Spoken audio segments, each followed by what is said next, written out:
Come on up, Elisha.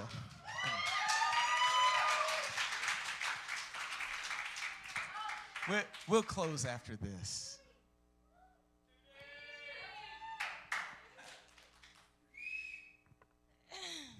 Okay.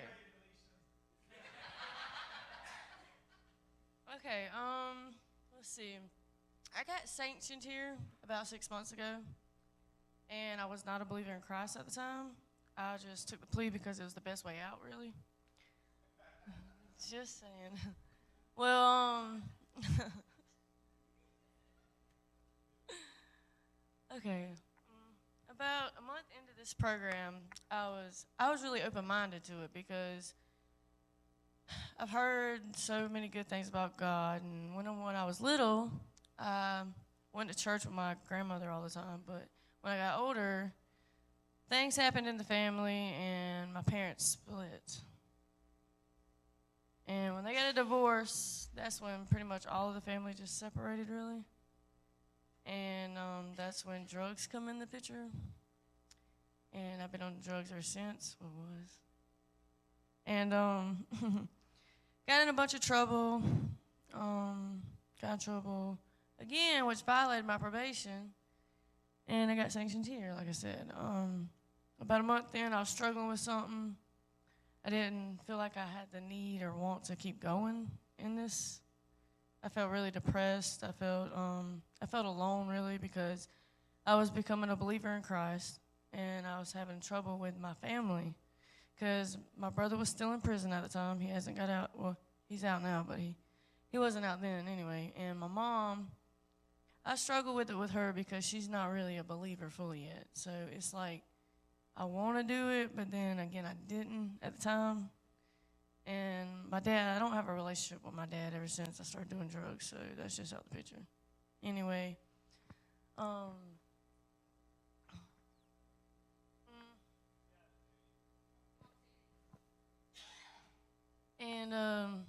anyway, when that month came along, anyway, I went through like this month of depression, like I said.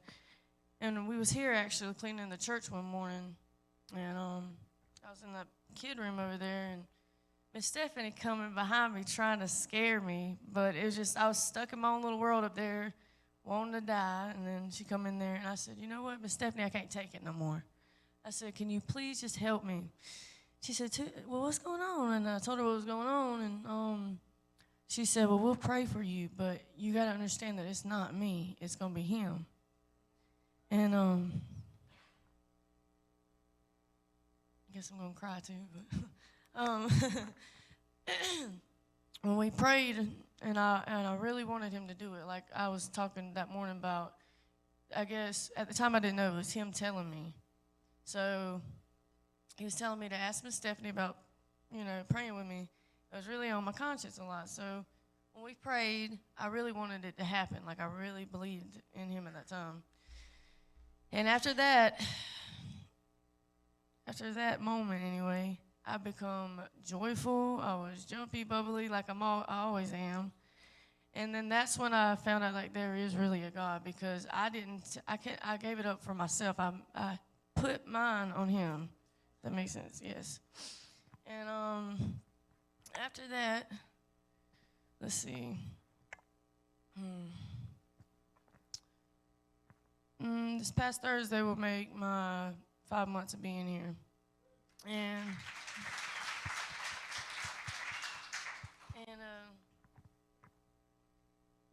let's see. 2 weeks ago, on two Sundays ago anyway, I've been praying about this really hard, like hearing from God and devoting myself more to God since I believe in God now. So I got a little taste of that. So I wanted more, I guess you could say. So when that happened, I've been praying about, God healing me in every way that of my past and delivering me from my drug abuse and all the other things that come along with that. Let's see. I was laying in bed one Sunday morning after we got up for devotion at 5 in the morning. We got done, we smoked and everything, and then we come back and I laid down. And I was waiting for the girls to get settled in their little beds and get quiet. And I turned the fan on so I could concentrate my mind on something. So I prayed. I did meditation with God is what I did. And I prayed for him to plead the blood of Jesus over me. And I invited him in to talk with me, to show me a vision or anything like that. And I've been told this whole time I've been here that it doesn't really just happen like that. You got to pretty much keep on it, really.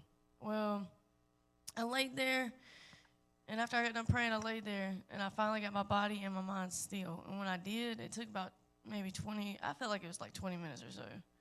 And he spoke to me, and I didn't know whether to jump out my skin or what to do.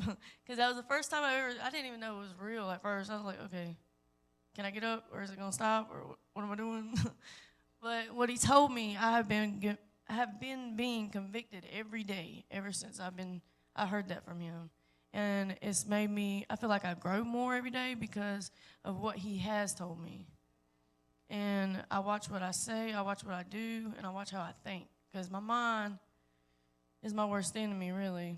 Because I struggle with a few things, but...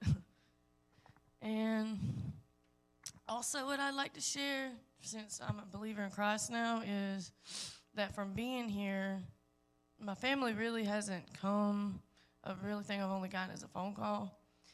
And the first Saturday furlough I had gotten, my mother and my brother come and visited me. And I've been praying really hard on my mom for her salvation. And I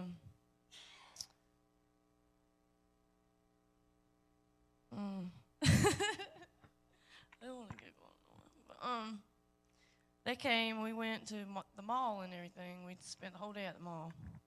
And my brother took me to the bathroom, so I didn't have to walk by myself. And when we come back to find my mom, we called her. I was like, Mom, where you at? She was in front of mirrors. I was like, okay. And I had done passed this Christian place, this little Christian booth they had set up. And it's another program just like ours, except it's in Tallahassee.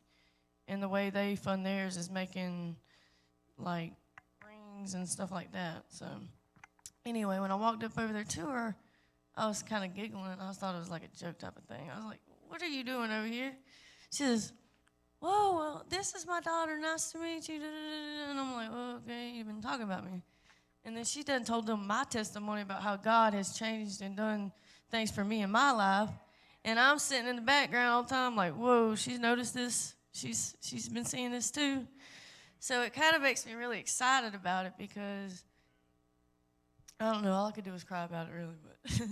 But when I met them or whatever, we was talking, and we walked away from that booth. And she bought me a ring, she bought me a necklace, she bought my brother a Christian band thing. She brought a cross, a big cross to put up on the wall. I said, Mama, what did you buy all this for? She said, because, Tootie, I can see what God is doing in your life and how he's changed you and what he's doing for you.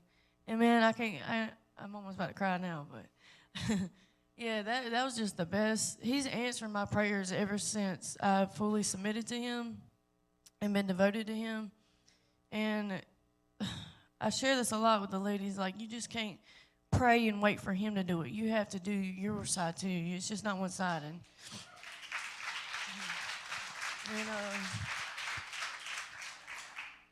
And the more that I walk with God, I notice things. He tells me things. I don't know. The best advice I can just give y'all at my closing is that if y'all are not a believer now, just give him a chance. Give this place a chance, because I had to. I didn't want to be here either at first. If you're here, you just got here. But just please give this place a chance, because it will change your life. He will change your life. Amen. And he loves you and he wants you. He gave you a second chance for being here. Thank you.